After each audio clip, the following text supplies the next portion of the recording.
Muito antes dos ovos de chocolate, dos coelhinhos fofos e das vitrines coloridas, a Páscoa já era uma celebração cheia de significado e emoção.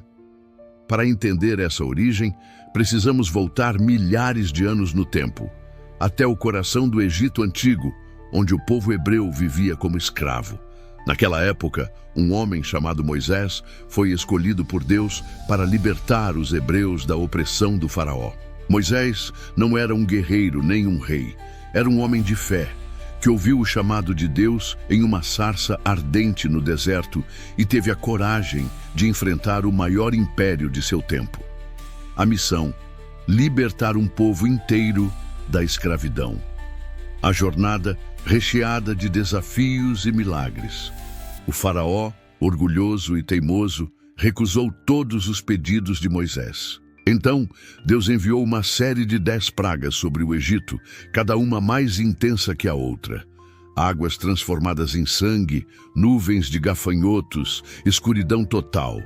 Mas a praga mais temida foi a última, a morte dos primogênitos.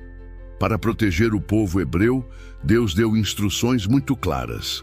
Cada família deveria sacrificar um cordeiro e marcar com seu sangue as portas de suas casas. Naquela noite, o anjo da morte passou pelo Egito, mas poupou todas as casas marcadas.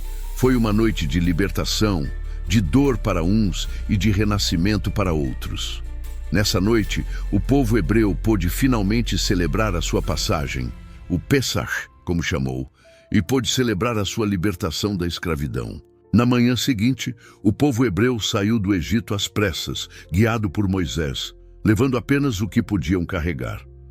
Eles não tiveram tempo de deixar o pão fermentar e por isso comeram pães sem fermento, chamados de matzá.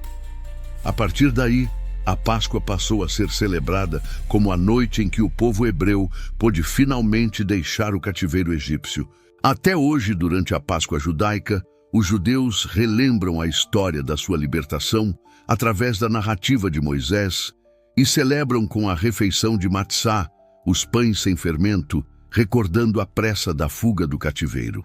Relembrar a história da Páscoa para o povo judeu é reviver a própria história do seu povo, fortalecer a fé e a identidade.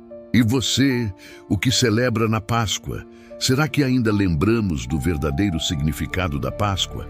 Ou deixamos a essência se perder entre símbolos modernos?